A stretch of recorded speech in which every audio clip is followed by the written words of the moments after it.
I love the fact that she tells you that every time. Isn't it helpful? Welcome everyone to this month's NoVA UX meetup.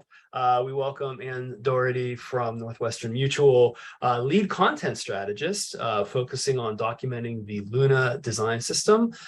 She believes the right story told to the right audience can change the world. Welcome. Well, thank you for having me. Thank you so much for joining us. Yeah, I appreciate the invite. So hi, I'm Ann Dougherty. My pronouns are she, her, or ZZ. As Jim said, I am a lead content strategist at Northwestern Mutual. I focus on Luna, which is Northwestern Mutual's design system. If you have not heard of Northwestern Mutual, we are an insurance and financial planning company with headquarters in Milwaukee and office in New York. I have spent the entirety of my content and UX career here in Washington, D.C. First, I want to thank you for being here this evening. I know you have a lot of choices about how you spend your time, and I am grateful you have chosen to be here with me and with the rest of the folks at the meetup tonight. So tonight, I want to talk with you about storytelling in the context of UX. You are going to walk away from this presentation with a better understanding of why stories matter and how people consume stories. And I'm going to show you how you can use UX tools you're already familiar with to be a better storyteller and ultimately be a more effective team. Oops.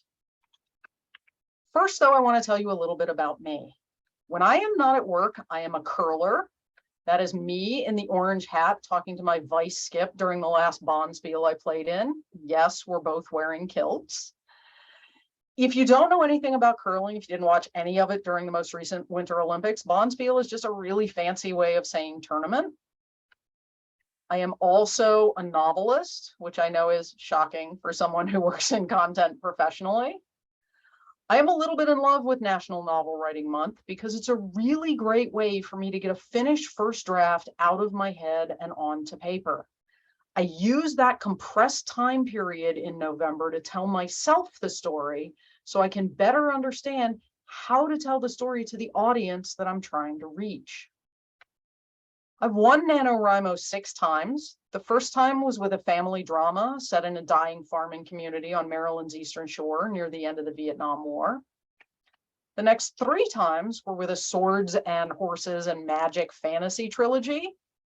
There is a dragon. It doesn't show up until book 2, though. The next time I won was with a space opera, which I am currently pitching to agents. Yay for vulnerability and courting rejection. Trust me, there is a lot of rejection. And then the most recent time, I wrote a romance novel. I am hoping to have the mental and creative capacity to do NaNoWriMo again this fall, so I can write a sequel to that space opera. I've also gotten back into photography in the last few years. I took this at the National Arboretum here in Washington, D.C. in March. I was super excited to catch this little bee girl doing her thing with some early spring flowers. I've been doing content strategy and content design since the last century, which sounds really weird when I say it out loud. My career journey has been a lot less like this, a lot like a straight road directly into the distance, and a lot more like this, like Billy in the family circus trying to get home from the bus stop and stopping everywhere that seems even vaguely interesting in between the bus stop and his house. And because of that roundabout route to where I am today, I have had the privilege to work in a lot of different spaces and tell stories for a lot of organizations with vastly different resources and goals. I have worked for a couple of fancy nonprofits in Greenpeace and Clean Water Action. I've worked in the public health sector on sites like vaccines.gov and healthcare.gov. I've worked in the association world in both the medical and legal fields. I worked for a couple of different agencies, one of which focused on nonprofits like the Center for Arts Education, which is in New York, and Helping Hands Monkey Helper, which is in Boston. I also worked on the govworks.com project. There's a whole documentary about how that startup imploded. It's a really fascinating look into the late 90s .com bubble. I've worked for some small business owners like the St. Clair Inn and a Vegan Adventure, which was a Canadian vegan nutrition consulting group. And most recently, I've worked at a couple of Fortune 100 financial services companies like Fannie Mae and Northwestern Mutual. And the one thing all these organizations and businesses had in common was that story was vital to them getting their message across and getting their work done. I am fascinated by storytelling and technology, and by how people use both those things to shape their world.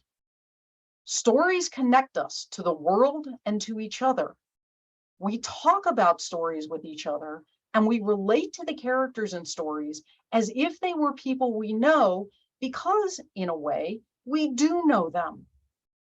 The thing about stories is that as humans, our neurobiology is literally wired for them. And the great thing for me about technology is that each advance has only added to our ability to share those stories, whether it's sharing them directly orally or listening to them on a radio or on a podcast, watching them on TV or in a movie theater, or maybe even consuming them on a mobile device while we're sitting around a campfire.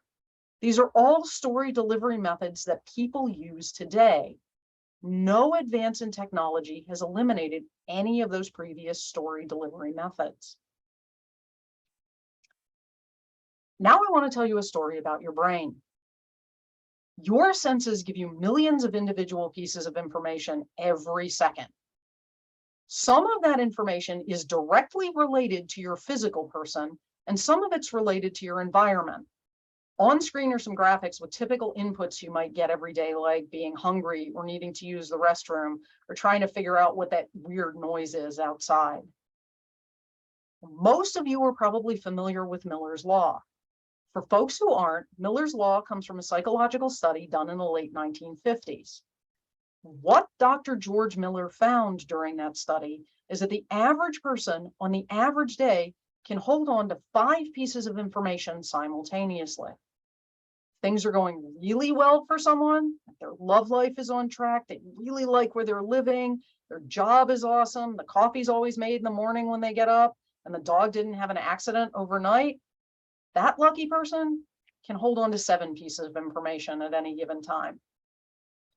And if things aren't going so well for someone, like they're living through their 3rd year of a pandemic, they're back to back on meetings 4 days out of 5 and never get a chance to get away from their desk for lunch.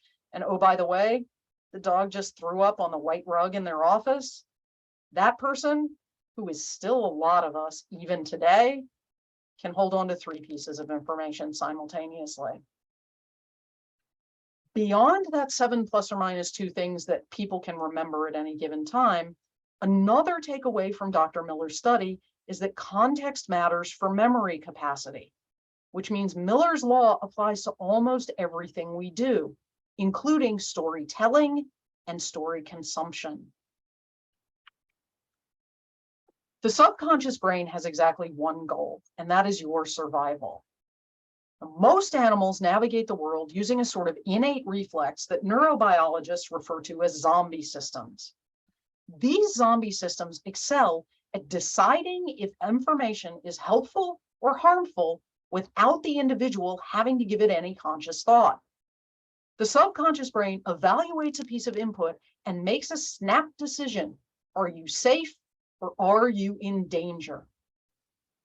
As humans, our brains developed a way to make sense of the world, to consciously navigate information, so that if we have the time, we can decide on our own what to do next. That's something extra that human beings got, is story. Your brain constantly seeks meaning from those millions of inputs it gets every second. It casts you as the protagonist in an ever-evolving story and relates all that input to how it affects you. Your brain constantly adjusts that story based on new information you might not even be aware you're taking in.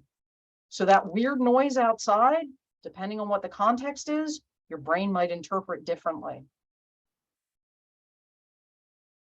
There are 2 basic things we need to understand about telling effective stories. The first is that story is about emotion. Functional MRI studies show that when people are engaged in a story, there is activity in brain regions that are important for language and in regions that are important for creating associations and generating and processing emotion. The second is that story is about recognizing patterns. Emotions help create associations. All those inputs trigger those emotions, and by feeling fear or anger or love or anxiety or confusion or any of their more pastel cousins, we create that association, that story around that stimulus. That story helps us predict the future, so the next time we experience that stimulus, like the need for the restroom or hunger or hear that weird noise or something even vaguely like it, we know what to expect and we know what resources it will take to react to that stimulus. Story is also the way we make the learned wisdom gathered from the experiences of others stick. By experiencing how someone learned something, their successes, and more importantly, their failures, we feel empathy. Functional MRI studies show that our brains literally synchronize with the main character in a story. We feel what they feel at the same points in the story. Because we are wired for story, we also have to consider how others make sense of story in the world to make the stories we tell effective. We also have to understand what makes a story. Now, this is going to be a drama in 3 parts, and it's going to be a series of shots from an Instagram post. And because it is a visual story, for accessibility purposes, I am going to read and describe what is on the screen. So our first image is actually of a dialogue among 3 people. The first person who speaks is me. Me, did you cook your eggs in bacon fat this morning? I saw you'd used some. MJ, no, I thought you had used it. Me, no. Jill, did you use this bacon fat? Jill, no. Now our second image is of a white ramekin on a kitchen counter, and it's filled with solidified fat and what looks like a paw print in the fat. And our third image is of an open railing on a staircase, and peering through that railing is a big-eyed tabby cat.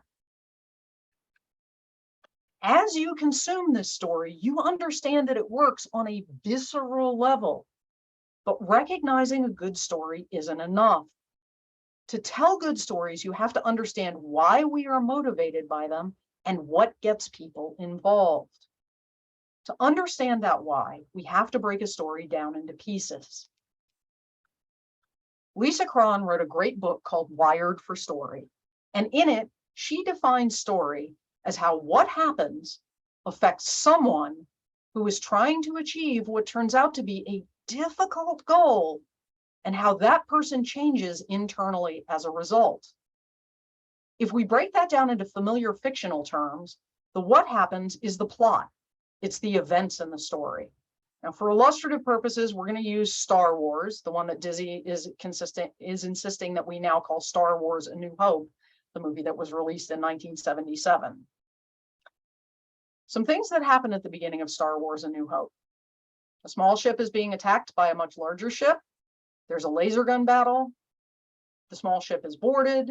A woman in white interacts with some droids, and the droids escape in a life support pod. There's 5 things that happen in the plot at the beginning of Star Wars. The someone is the protagonist. Now, with Star Wars, we're not really sure who these people are yet, but we're willing to give the story a chance because it's the beginning. Star Wars would have failed as a story if it hadn't given us characters to hold on to very close to the beginning. And in fact, it almost did. For a huge chunk of the beginning of the film, we're given the idea that R2-D2 and C-3PO are the protagonists. For human characters that we can intrinsically relate to, we don't get one of those until we finally meet Luke Skywalker about 20 minutes into the film, which is almost 2/3 of the first act. Now, the goal is the story question. It's the thing the protagonist is trying to achieve. Most people remember that at the beginning of Star Wars, Luke wanted to go to Tashi Station to buy power converters, but his uncle was mean and made him clean the droids instead. What they forget is that Luke's original goal was to get off his aunt and uncle's farm on Tatooine and go to the Empire's academy so he could learn to be a pilot. Luke's goal changes very rapidly in response to external events in the plot. Now, how someone changes internally as a result is really what the story is about. If Luke had stayed that naive farm boy, or Han had stayed selfish, or Leia had stayed privileged and arrogant, we wouldn't have cared so much about them at the end of the movie. That's part of the reason why Darth Vader's turn at the end of The Empire Strikes Back is so shocking and ultimately such a betrayal, because it comes out of nowhere in response to nothing that happens in the plot. It's completely unexpected and totally unbelievable. You are probably asking yourself at this point, okay, that's great, that's fiction. How does this relate to business storytelling? In a business context and in a UX context, the plot is what we did on a project. It is literally the UX activities that we pursued, that user research and synthesis, that content inventory and gap and ROT analysis, those wireframes, those prototypes, that usability testing, that accessibility testing. All of those things are our plot when it comes to UX efforts. The someone is generally the users or the stakeholders. Where this gets a little bit sticky is where you start to think about that protagonist, that main character. You generally want to focus on the users and the stakeholders in business storytelling. The truth is, the real main character anytime you tell a story is actually the audience. That's why figuring out what matters to them is so important to effective storytelling. The goal generally aligns to the business goal. And the how someone changes is the impact we made doing those things in pursuit of that goal for the users and stakeholders. Most business storytelling fails because it concentrates too much on the plot, on those things that we did that we are rightfully proud of doing because often they're hard, and not enough on the someone, those users and stakeholders, and the change or the impact that we made. For more effective business storytelling, we need to focus on the someone and the change, not on the things that we did. Chuck Wendig is the author of some very gritty urban sci-fi and fantasy. He's also the author of an irregularly published email newsletter that is incredibly salty and kept me, I'm going to say, sane adjacent during 2020. Chuck Wendig has 5 rules for storytelling. He says that all stories are about change. If nothing changes, nobody's really going to care. He says the character is everything. So without people, you have no story. He says that the small story always matters more than the big story. Spoiler alert for a movie that came out in 1977. We care that the Death Star is destroyed at the end of the first Star Wars movie, not because it's a blow to the Empire and for big socio-political reasons. We care about that outcome because Han, Luke, Chewie, and Leia, characters we're emotionally invested in, care about that outcome. If they had cared about going to get shawarma, we would have cared about that. Chuck Wendig also says that a story has to affect the audience and that it needs to do it in this order. It needs to make the audience feel, needs to make them think, and it needs to entertain them. So if your storytelling is aiming just to be entertaining, you are jumping over the lowest possible storytelling bar you can be aiming for. Because he is a writer, Wendig says that you should write who you are, that your stories are you and you are your stories. For business storytelling purposes, when you are presenting a story, that means you need to feel your story. Remember when I mentioned those functional MRI studies show that our brains synchronize with that of the protagonist? If you don't feel your story, if your audience thinks for a minute that you are bored or disengaged from the story you're telling, guess what they're going to be? If you thought bored and disengaged just now, you are absolutely 100% correct. Stories come in a lot of shapes, and your story shape may change depending on the type of story it is. There is Freytag's pyramid, which is often misunderstood and greatly simplified. Wendig spends a lot of time hating on Freytag's pyramid, primarily because it is greatly simplified. Kurt Vonnegut gave a super famous lecture that's available on YouTube where he identified 6 different story shapes based on the type of story it is. Probably the most famous story shape is the monomyth. The first Star Wars movie is a series of monomyths for each character, and indeed, each trilogy is actually a larger monomyth together, all 3 movies. Now, I know this looks super complicated. Campbell's original monomyth storytelling model has 17 different points a storyteller needs to consider. For business purposes, you can get away with just 5. The first is the call to adventure. So why is this work happening? Why did it happen? Or why does it need to happen? There's the road of trials. So what obstacles did you face on a road to a solution? What do you expect to face? How did you fail, or how do you expect to fail? There's the transformation. So what did you learn as you did the work that changed your perspective? Or what do you anticipate learning? There's the apotheosis, that rebirth and death, right? Or death and rebirth, if I'm doing them in the right order. So how do you consolidate all of those things you learn from the ways you failed into that new experience? And then finally, there's the return. What is the new status? What does the new world look like now that the first part of your work is done? Or what are you projecting it will look like if you're allowed to do the work you're proposing? Lisa Cron actually explicitly rejects the idea of plot structure, instead preferring to highlight the transformation your protagonist, and by extension your audience, goes through as they struggle with transformation. In Cron's model, every protagonist walks onto the stage or enters the story with a misbelief, a lie that informs their behavior and keeps them from hearing your call to action. Your story must expose that lie, not by simply telling them it's wrong, but by exposing them to the truth. That truth is the point that you want to make with your story. The events of the story and how your protagonist feels about them expose that misbelief for what it is, something that is keeping them from getting what they really want and from being their truest self.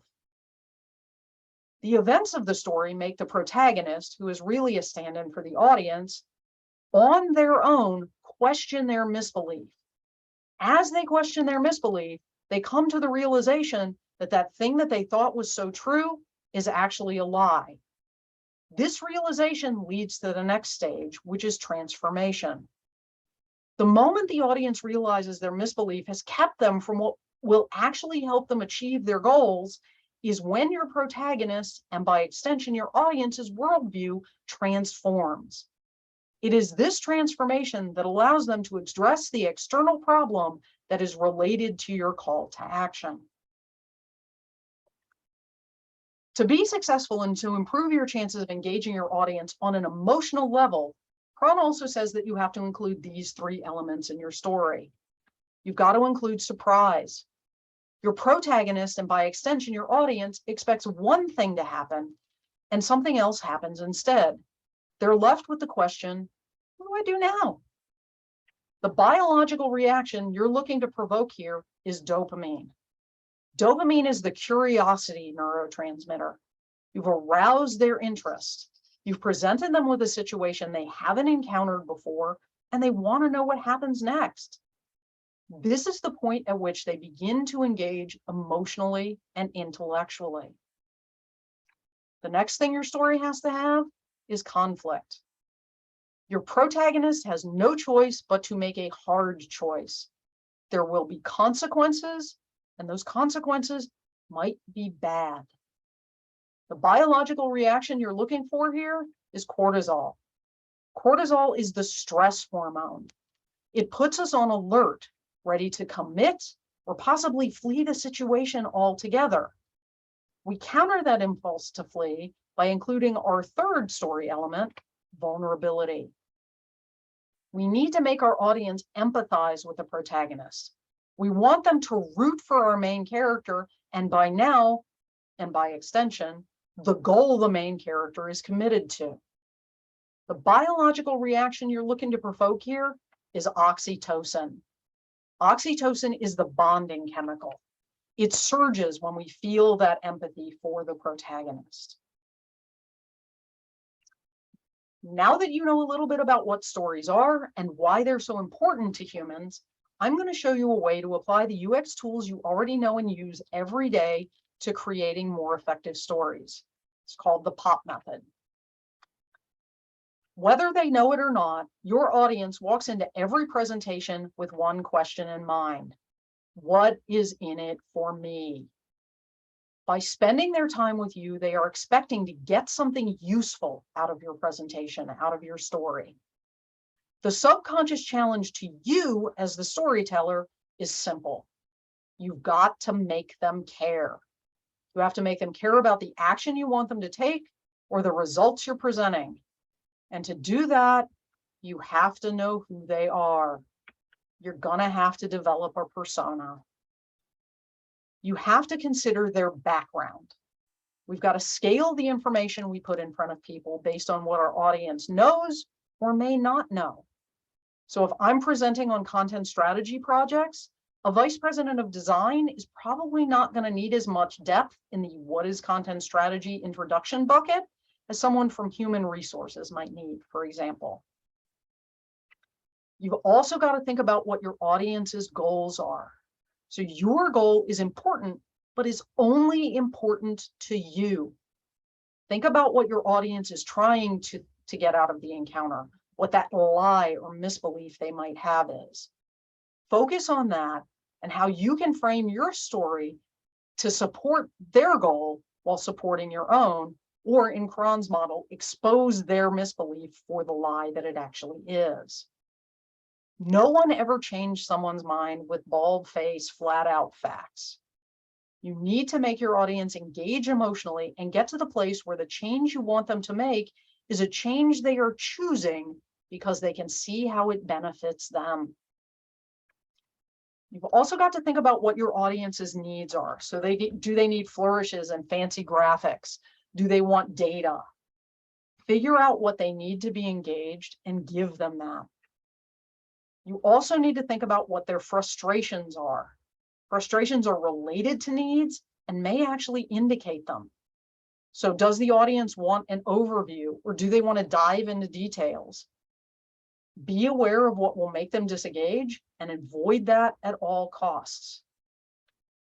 The second thing you're going to pull out of your UX toolbox is your storyboard or your wireframe. You're literally going to lay your story out. You're going to consider all of those user requirements and constraints, everything that you put into that persona, and trying to figure out what your audience is trying to get out of the encounter. Here's where you're also going to think about time. So you got to scale your story to both the amount of time you have, and you always have less time than you want, and to the time of day when you're presenting. So short, snappy sections work really well around sensitive times of day, like early morning or right before lunch, right after lunch, late in the day, or at an after-work meetup, for example. You need to think about theme. So what is the context of your story? Is there a theme that you can hook into that's part of a larger whole, or do you need to develop a theme for your story? And you also need to consider any special requests you might have gotten from your audience, like including metrics or focusing on a particular product or a particular team. Special requests are vulnerability on the part of your intended audience, and they indicate what goals they might have or what needs they might have in order to engage emotionally. If you get a special request, make sure you include it. Now, the story wireframe or storyboard stage is where you consider what your story's shape is, or if you're going to use Cron's transformation model. This is the point at which you give thought to that and pick a direction. Because the truth is, you are taking your audience on a journey through the story. The story is the product you are creating. You've got to anticipate your audience's needs to be effective. So this is where the POP method comes in. What information do you have that the audience needs? This is the primary question you have to answer. What building block questions have to be answered in order to deliver your message? These are the other questions you've got to answer in order to be effective. You've also got to determine what's essential to answer the primary question. You've got to prioritize and narrow the scope of your story to sharpen your message. And you need to be ruthless when you do this. Things that you love, things that fiction writers like me call our darlings, like that intimate exchange during that scene in chapter 3, or that clever piece of dialogue, or that great description. The audience may not care about that thing that you're so in love with at all. And if you take nothing else away from this presentation, I would like you to take this pro tip away. Spoil the ending. This is not the latest movie or the latest streaming video hotness. Tell your audience up front exactly what they're going to get by choosing to spend their time with you. Kind of like I did on the title slide for this presentation. Members of a team I worked on in a previous position applied the POP method to a presentation they had to give for our group's quarterly meeting. Now, in person, when we were doing those kinds of meetings, this was a long affair. 2 days, we flew people in from regional offices, really long morning session, really long afternoon session, awkward team lunch sandwiched between the two. It was a lot. It was still an all-day affair, 10 to 4, even during these trying times when everything is virtual.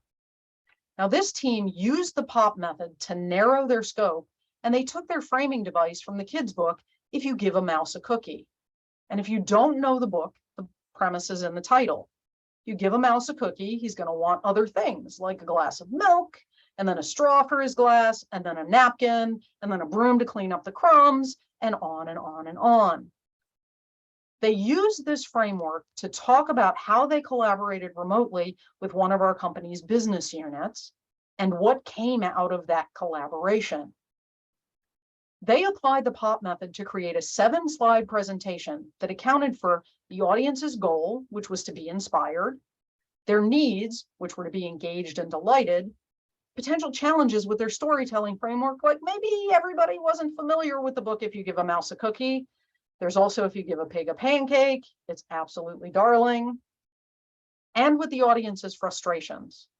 Too much detail was enough to send this audience into their phones, even during an in-person meeting. So imagine what too much detail would do in an environment where people were at home and could turn their cameras off. They also considered the context in which they would be telling their story. They knew they only had 10 minutes and that their slot would be near the end of a very, very long day. They considered the theme of the meeting, which was to show how design could still work even when in a world where we couldn't be physically present with our partners. And they considered a special request from our vice president of design, which was to include metrics and show how the work they had done aligned with our design group's strategic goals. They used POP to zero in on the question, why did this work matter? They familiarized us with their storytelling framework up front, and they spoiled the ending. And they prioritized ruthlessly. Their first draft was 15 slides long for a 10-minute presentation, which is about 6 or 7 slides too many. Their presentation got the most emoji reactions during the event and was the most mentioned in the post-event survey the next day. So the keys to better storytelling: know your audience, figure out what matters to them. Structure your stories using your wireframe or your storyboard, and take them on a journey using POP. And absolutely remember to spoil the ending to get your audience engaged. Thank you very much for being here. I'm Ann Dougherty, and I'm going to stop sharing now. That was terrific. Thank you. Excellent. So, hey, I've turned my camera on. If anybody else would like to turn their camera on, feel free. We have a couple questions. Mark has asked a couple, and maybe some other folks will chime in. First question is, how do you combat cognitive dissonance when trying to unveil truths to your team? Ooh, that is a really excellent question, Mark. That's where emotion comes into play. So you can't just walk into a presentation and say, that thing that you believe, yeah, it's not right. You have to literally demonstrate through storytelling why the thing they believe is a lie. So a really good example is from a book Lisa Cron wrote, where she talks about don't text while driving campaign. And it's a short PSA. And basically the lie that the main character believes is staying connected to my friends through texting is the most important thing. And what they show during the story is that getting home safely so you can be with your friends later is actually more important than staying constantly informed, right? So it's not saying being informed and knowing what's going on with your friends at all times is bad, that getting home safely and staying alive is more important. Great question. And Mark has a follow-up. How much time does it take to develop a story presentation? He says he sees himself spending a lot of hours doing that. He has to report to a lot of stakeholders. Any tips on how to get that broader audience engaged since they have their own goals and needs? Ooh, how many hours does it take to create a presentation? It depends on when you start counting from. If you start counting from the research that you do, it could take days, weeks, months. If you start from when you literally sit down with whatever medium you're going to use, whether it's PowerPoint or Keynote or something else, it generally depends. It all depends on what the needs are that you're trying to address.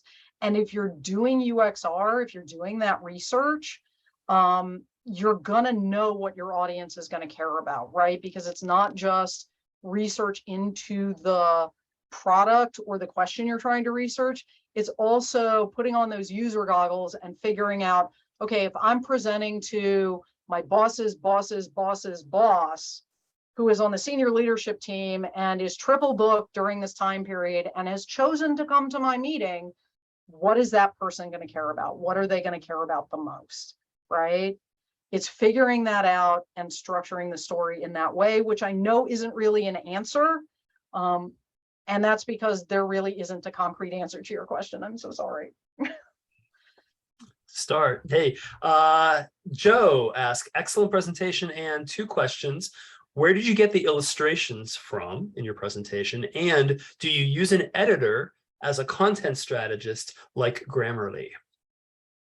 By the illustrations, do you mean the storytelling methods with the oral and the radio and the TV and those? Joe, is that what you meant? Yes. Yes. So I drew them. Which is why if you looked really closely at those illustrations, the logs in my fireplace look a little bit like potatoes.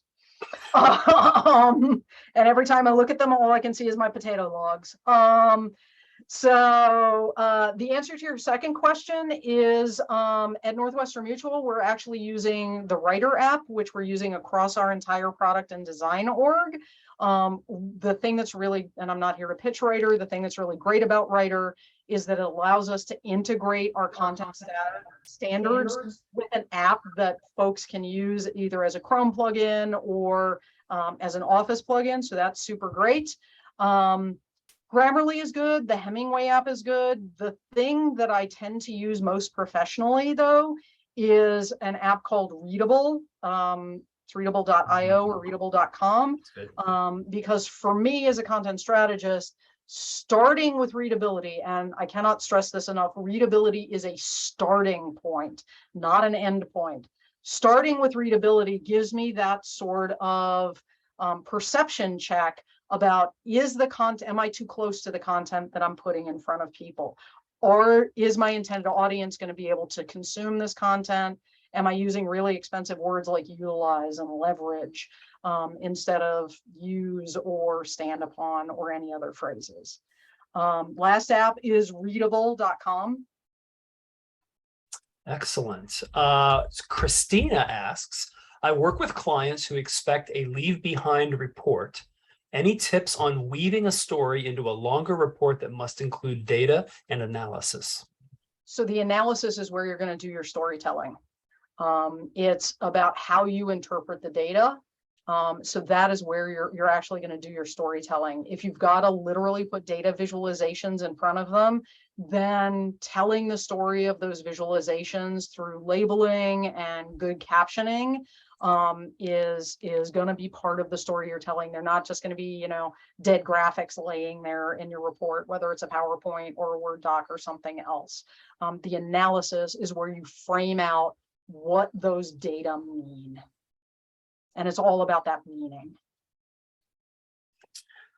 Anastasia asks, how do you approach a story when you don't know what makes the audience click? For example, for a job interview, when you can get limited information about the audience?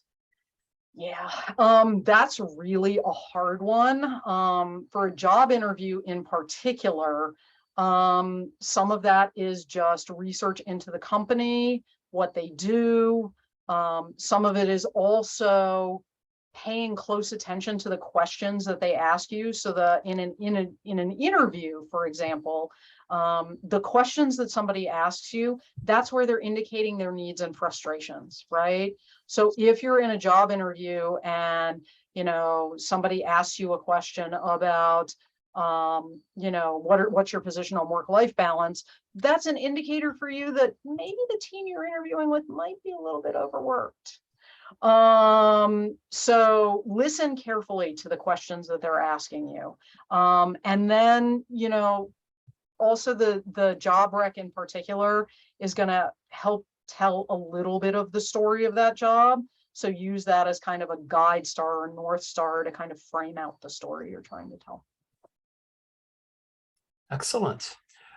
We did get a question. I got a direct message asking where the video will be posted. It will be posted in our YouTube channel. I just put the link to the channel in chat. Does anyone else have any questions? And if you wanted to turn your mic on and ask yourself, you're welcome to, or you could type in the chat. Any more questions we have? We have like 5 or 10 minutes left. Time for a couple more. Anyone? Before, as folks are getting their courage up to ask questions, there will be a slightly abbreviated version of this deck that is going to have just sort of the key points about the POP method, and some resources for both fiction writing and business storytelling, including, I'll see if I can try and find a version that isn't all blurry, a link to that to a YouTube playlist that has some good videos about storytelling, including that Vonnegut lecture. Hi, can you hear me? I do have a question. Go ahead, Yvonne. Okay. I don't have a UX design background, but I always design a kind of a working process for people, use some IT tools. So my way of thinking is always like not so much of linear text or stories. Mine is always like I can take a structure out of some contents, even that's a linear structure for pages long. And then I always want to have a tendency to make it a tree-like structure, to make the emphasis like level 1, 2, 3, like topic levels, stuff like that. So, but at the same time, I feel I have comments from friends that I always create easier, better user experience for them and solving a problem so beautifully. So, but I don't have any user experience design, but I'm so curious with my self like this, do I have possibilities to dig in this field, and how should I start my first project? Ooh, that's a lot. It's totally okay to not think in a linear way when it comes to stories. And this is why in the presentation, I gave you sort of those two opposing perspectives, right? The one that starts with plot structure, which is a lot more like that tree structure you're thinking of, and it helps you get an idea of what those external events a character might be responding to, or that you might need to illustrate in a business context. So you can start with that external structure and figure out how to tell the story of how you responded to those events. Or you can take that Lisa Cron transformation approach, where you think about those different stages, and you can visualize for yourself. And you could even, there are a bunch of different storytelling methods like mind mapping and Daisy method and sort of all of those things, where you can visualize that transformation as an actual physical structure for yourself to get a better handle on how you're going to convey that information to other people. I'm about to be thrown out of the content strategists community as I say this. Lisa, don't hurt me. Very often people get a story better if it's visual. So I know that's a weird thing for a writer to say, but very often words are not the first best approach. Images are the first best approach. So if you can get that out, then it works really well and it's all good. All right. Yeah. I feel like, of course, text is layer number one, but drawing the structure or graph level or image level, but not necessarily limited into the mind map, but something else more structuralized. It's definitely one stage higher than just the text. Thank you very much for the answer. Appreciate it. Yeah, absolutely. I mean, I would definitely, as you're starting your storytelling career or starting to approach storytelling, I think for you to probably get more familiar with it, I would definitely recommend starting with one of those plot structures and figuring it out that way. Because if you're used to visualizing the structure in your own mind that way, that's going to help you better think about the journey the character has to go on. Okay, good to start. Thank you very much. Appreciate it. I have one last question for you, Anne. Do you have a favorite Joseph Campbell book? Oh, that's a really good question. I'm actually, I don't. No? I don't. No, I don't. Actually, that is a really good question. I did once read a whole book about verbs, though. Oh, that's cool. Yes. And I hope I'm saying, I'm not sure if it's Anastasia or Anastasia. She's one last one. Do you have any recommendations about books to read on storytelling? Absolutely, and those are going to be in the abbreviated deck that gets circulated with the list. But I would strongly recommend Wired for Story. I stole my title a little bit from Lisa Cron's business storytelling book, which is called Story or Die. That's a really good one. Definitely recommend Chuck Wendig's Damn Fine Story. He also has another book about storytelling coming out, I think this fall. And if you're really into fiction writing, he's got another one, which is back here, called The Kick-Ass Writer, which just is basically just a whole book full of tips, and you can open it to any page if you're feeling blue as a storyteller and find something that's going to help you. Outstanding. Anne, thank you so much. Thank you for joining us.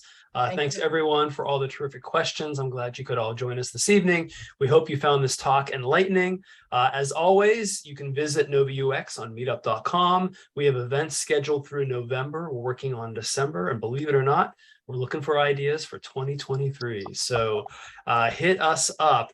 If you are interested in giving a talk, organizing a panel, next month is a workshop, or some other idea, please reach out. We'd love to hear from you. Thank you for joining us, and we hope to see you next month or at a future event. Thank you, everybody. Thank you so much for having me, and thank you for being here, y'all. Bye. Thanks, Anne. It was great to see you. Great to see you too, Elisa. Bye.